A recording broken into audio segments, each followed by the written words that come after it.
Irmãos, continuando o vídeo aqui, é que o meu vídeo parou, que eu tenho um pouco espaço na memória, né? Mas aí eu vou continuar no segundo vídeo, tá bom? Como eu estava falando, então, em Romanos 9, versículo 27, diz o seguinte: Também Isaías clamava acerca de Israel. Ainda que o número dos filhos de Israel sejam como a areia do mar, o remanescente é que será salvo. Irmãos, não basta estar na multidão, tem que ser remanescente. Muitas vezes nós ouvimos pregações que são pregações enganosas. Ah, nós somos salvos pela graça. Aceitou Jesus Cristo, seu nome está no livro da vida, você vai para o céu, se morrer vai tranquilo. Mas espera aí, como que você viveu, né? Desde quando você aceitou a Jesus Cristo até o momento que a pessoa partiu, né? Como que foi a vida dela? Ela foi discípulo? Ela carregou a cruz dela, né? Ela crucificou ali tudo que havia de ser sacrificado, porque Jesus sacrificou. Jesus já morreu por nós, mas ele não tirou de nós a responsabilidade de sacrificar. Paulo disse o seguinte: já estou crucificado com Cristo. Juntamente com o sacrifício de Cristo, tem que ter o nosso sacrifício. Jesus sacrificou a carne, certo? Nós sacrificamos as paixões da carne, os desejos da carne, aquilo que nos separa de Deus, tá? Então, meus irmãos, essa é uma decisão diária. Esse versículo não foi escrito aqui meramente pela mão de Paulo, não. É uma inspiração do Espírito Santo. Nós precisamos ter entendimento da palavra de Deus, saber interpretar. Aquele versículo que Paulo fala, né? Pela graça sois salvos, isso não vem de vós, e, né, para que ninguém se glorie. Ele é muito mal interpretado, tá? Porque ali Paulo fala uma coisa, por exemplo, o que foi merecido? A vinda de Jesus Cristo, a morte dele não havia mérito nenhum. Não havia um justo na terra que pudesse merecer o sacrifício de Cristo, pelo qual Deus olhasse e falasse: eu vou dar o meu filho porque aquela pessoa merece. Não, não merecíamos. Foi um sacrifício que Deus fez por amor a nós, né? Mas isso não exclui, não tira de nós a nossa responsabilidade de fazer a nossa parte. Essa é uma graça enganosa, uma graça que acomoda no pecado. É uma graça, inclusive, que tem sido usada como uma cantiguinha de niná, como uma musiquinha de niná, para colocar a igreja para dormir, porque a igreja está dormindo, a igreja está no sono da inércia, né? Não se incomoda mais, não tem mais temor. Acha que, já sou salvo uma vez, salvo para sempre, salvo. Mentira, engano. Isso não está na palavra de Deus, não. É aquilo que o mesmo apóstolo Paulo, gente, foi o mesmo homem de Deus que escreveu, inspirado pelo Espírito Santo de Deus. Ainda que Israel, quem é Israel, gente? Israel não é o pessoal que está no mundo, não. Israel não é a multidão, não, gente. Israel é o povo que está na igreja. É o povo hoje chamado, é o povo que está ouvindo a palavra de Deus, está na multidão. Tá? E se você pensar, irmão, mas eu sou um pastor, ou eu sou uma pastora, eu já estou na igreja há tantos anos, né? Eu faço tantas coisas, não é pelas obras. Aí é nisso, nesse sentido, não é pelas obras. Nós fazemos o que nós fazemos para Deus por amor a Ele, por gratidão a Ele, né? Mas isso não é mérito, tá? A Bíblia também diz aqui em Mateus 7, no capítulo 21, diz o seguinte: Nem todo o que me diz Senhor, Senhor entrará no reino dos céus, mas aquele que faz a vontade de meu Pai que está nos céus. Muitos me dirão naquele dia: Senhor, Senhor, não profetizamos nós em teu nome? E em teu nome não expulsamos demônios? Gente, isso é autoridade espiritual sobre os demônios, tá? Expulsamos demônios. Em teu nome não fizemos muitas maravilhas? Irmão, sabe o que é maravilhas? É a pessoa falar para um defunto e ele ressuscitar. Sabe o que é maravilhas, meus irmãos? É falar com a pessoa numa cadeira de roda e ela levantar e sair andando. Tá? Sabe o que é maravilhas? É você orar por alguém no hospital e ela ter alta. É você orar por alguém que está em fase terminal de câncer e o câncer sumir. Isso são maravilhas, tá? De Deus. Mas olha só. Capítulo 23. E então lhes direi abertamente, sem nenhum temor, sem medo de errar. Nunca vos conheci, apartai-vos de mim, vós que praticais a iniquidade. Gente, quem que pratica a iniquidade? Só quem está lá fora? Não. Você e eu, nós que somos igreja, nós que somos povo de Deus, nós que somos Israel de Deus nessa geração, Israel de Deus na graça, chamado pelo sangue de Cristo, nós também. Tá? E não venha pra cá com esse papo de, mas Deus é amor, Deus é bom, Deus jamais faria isso. Não. Então a Bíblia está mentindo? Porque quem falou isso aqui foi o próprio Jesus Cristo. Não sou eu, a irmã Rose, que está falando, não. Foi Jesus que falou isso. E para quem que Jesus estava falando isso? Para os discípulos, para a multidão que ouvia ele. Tá? Meus irmãos, como eu já falei, o amor de Cristo, o amor de Deus pela humanidade, ele é incondicional. Mas a salvação não é. Tá? Você é um crente que compra e não tem preocupação nenhuma de pagar? Cuidado, viu? Você está praticando a iniquidade. A Bíblia diz o seguinte: nada devais além do amor. Você é um crente que fala e não cumpre a sua palavra? Saiba que você não está sendo um discípulo, porque o discípulo de Cristo cumpre o que fala, porque Deus cumpre o que ele fala. E não venha para cá me dizer, irmã, eu sou falha, nós somos seres humanos. Sim, nós somos seres humanos que tem o Espírito Santo que nos capacita quando a gente quer mudar. Nós somos seres humanos, vasos de barro, mas que tem o Espírito do Senhor que nos capacita. Tudo aquilo que era impossível para nós por causa da nossa carne, nós temos agora a força do Senhor em nós para vencer a nós mesmos, para sacrificar a nós mesmos. Irmãos, eu vou contar um testemunho para vocês. Eu era uma pessoa muito descomprometida. Eu era uma pessoa que não tinha compromisso com nada. Eu marcava uma consulta, se desse na telha eu ia, se não desse eu não ia e deixava para lá. Marcava um exame, às vezes se eu tivesse chovendo, se tivesse frio, eu tivesse indisposta, eu não ia. E o Espírito Santo do Senhor cobrou isso de mim. Cobrou muito isso de mim. E sabe qual era a palavra que Deus usava para cobrar isso de mim? E não venha me dizer que Deus não cobra não, porque Ele cobra, porque o Espírito Santo de Deus, Ele testifica dentro de nós, tá? E Ele não nos acusa, Ele nos corrige, Ele nos disciplina. E o Espírito Santo falava para mim assim, a palavra do crente é sim, sim e não, não. Ou seja, quando falar, cumpra. Você não é obrigado a dizer sim, mas quando disser sim, cumpra. E para a glória do Senhor, irmãos, eu entendi, reconheci, falei, Senhor, me perdoa, realmente eu tenho essa falha, eu preciso mudar nisso. E o Senhor me mudou, irmãos. Hoje eu sou uma pessoa que, sabe, eu penso muito antes de dar a minha palavra, mas depois que eu der a minha palavra, eu cumpro. Pode estar chovendo, pode estar fazendo sol, posso estar muitas vezes doente, eu tomo um remédio, mas eu cumpro. Só em último caso, se houver um imprevisto muito grande mesmo, que eu não cumpro, mas mesmo assim eu dou uma satisfação e tudo mais. Mas se não, eu cumpro, sabe por quê? Porque o profissional que está ali, ele está contando com a sua presença. E o Espírito Santo me corrigiu. O Espírito Santo do Senhor nos corrige e nos capacita a mudar.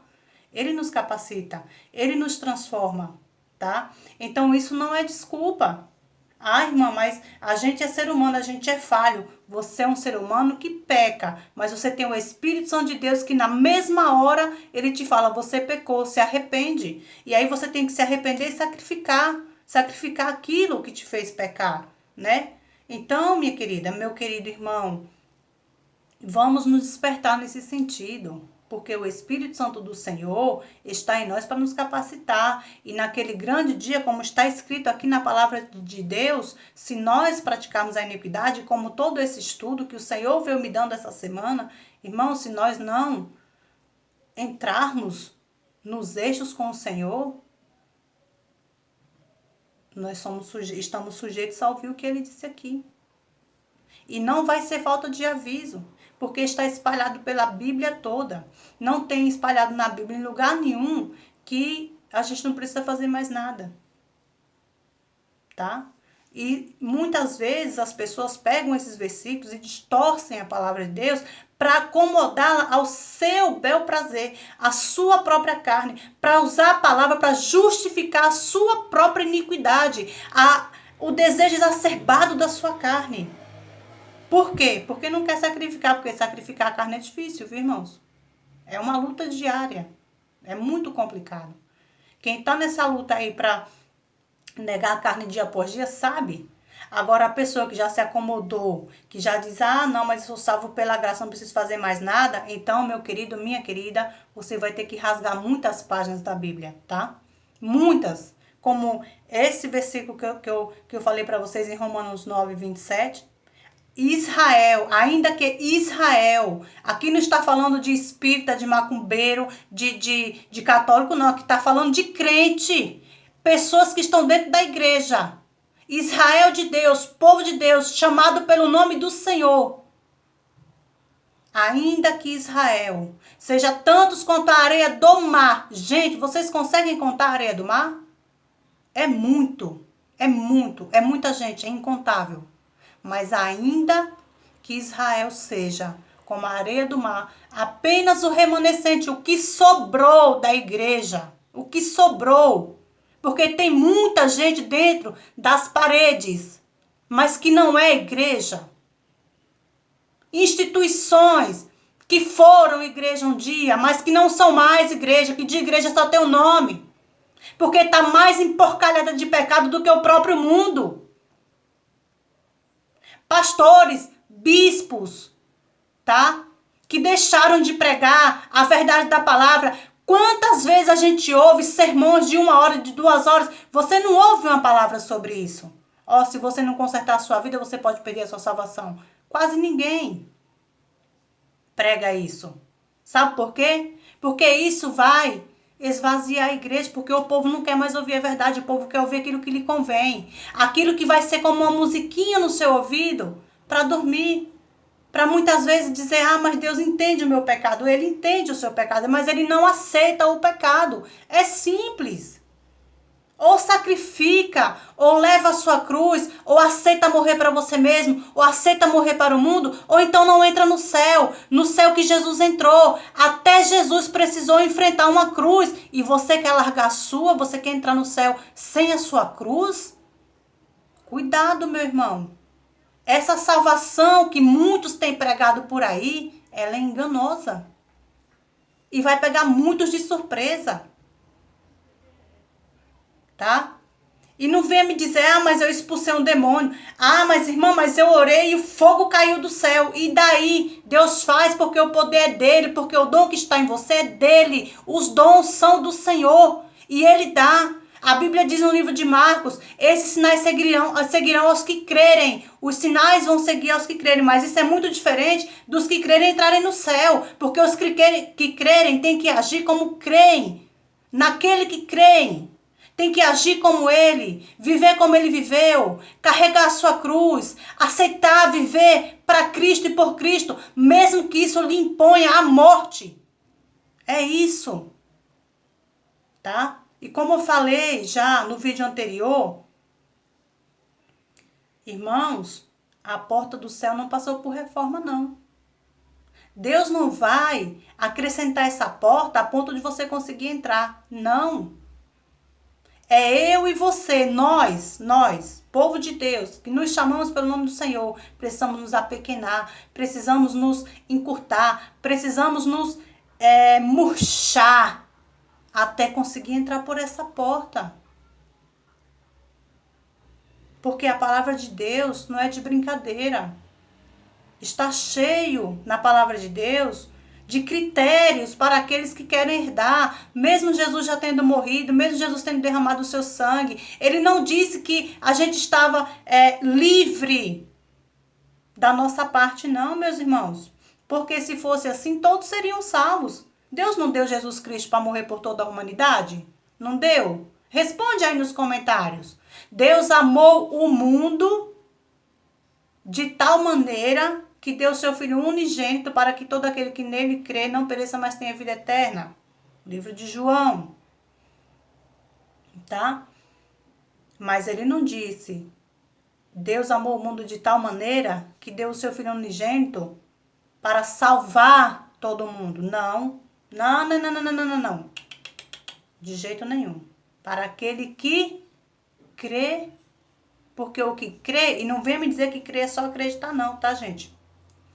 Porque aquele que crê em Jesus Cristo, crê nas obras dele, vive como ele viveu. Quem crê que Jesus Cristo morreu na cruz por nós, também tem que crer.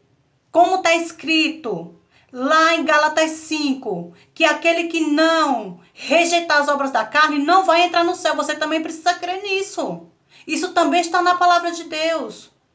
Romanos 9, 27. Ainda que Israel seja como a areia do mar, apenas o remanescente será salvo. Isso também está na Bíblia. Você também precisa crer nisso.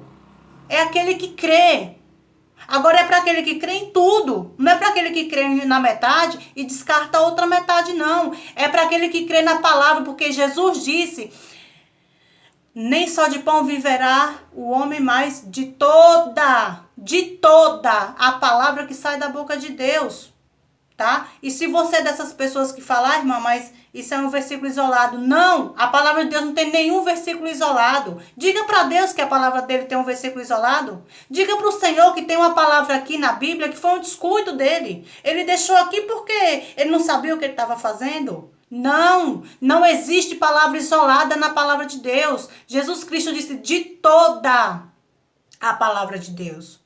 Nem só de pão viverá o homem, mas de toda a palavra de Deus, de Gênesis a Apocalipse. Não existe esse negócio de versículo isolado não, tá, gente? Isso aqui não é palavra isolada não. Isso aqui é palavra que tem texto e contexto.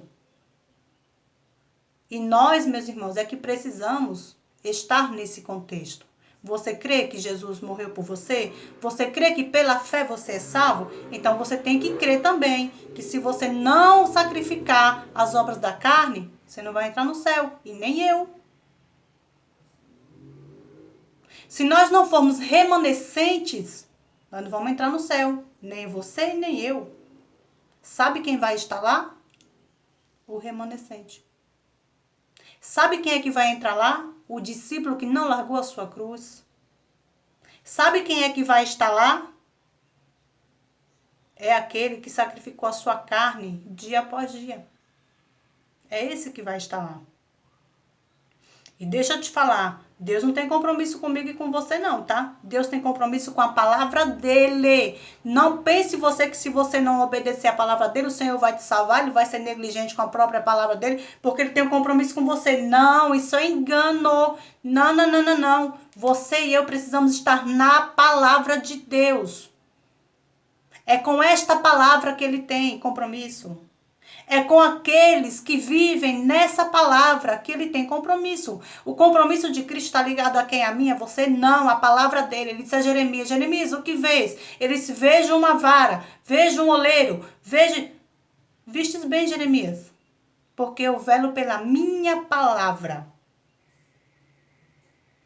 Tá bom, meus irmãos? Deus não vai abrir mão disso, não. E você vai abrir? Eu não vou abrir mão. Eu tenho buscado dia após dia sacrificar, largar tudo aquilo que o Espírito Santo tem trazido ao meu coração. Eu tenho sacrificado, eu tenho largado, eu tenho renunciado, eu tenho tomado a minha cruz, porque não é fácil renunciar. Não é fácil olhar para a cruz, saber o que tem que sacrificar, porque dói sacrificar. Porque muitas vezes o Espírito Santo pede para você sacrificar coisas que você nem imaginava que era pecado, mas é. E o Espírito Santo revela. E ele mostra. E ele traz a palavra dele. E ele te confronta, porque o Espírito Santo confronta o nosso pecado. Se o Espírito Santo não está confrontando o seu pecado, cuidado. Cuidado. Peça para ele: Senhor, me mostra. Porque ele mostra. Ele mostra o nosso pecado. Tá bom?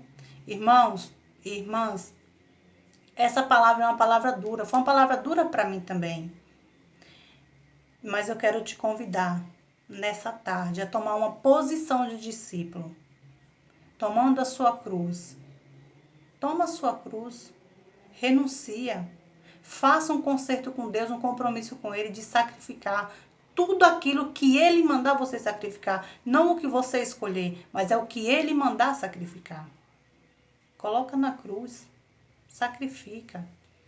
Renuncia à carne, às paixões, às concupiscências. Amém? Vamos pedir para Deus fazer de nós remanescentes, né? Porque de multidão tá cheio. As igrejas estão cheias de multidões, né? Os eventos em praças públicas, meu Deus do céu, é estarrecedor o número de pessoas, glória a Deus. Mas isso é multidão. É areia no mar. Nós precisamos ser remanescentes. Que o Espírito Santo de Deus faça de nós remanescentes, aqueles que verdadeiramente vão herdar os céus. Amém, meus irmãos? Fiquem com Deus. Orem, tá? Orem a respeito dessa palavra. Que o Espírito Santo testifique no seu coração todas essas coisas. Amém? Fiquem todos com Deus. Até o próximo vídeo.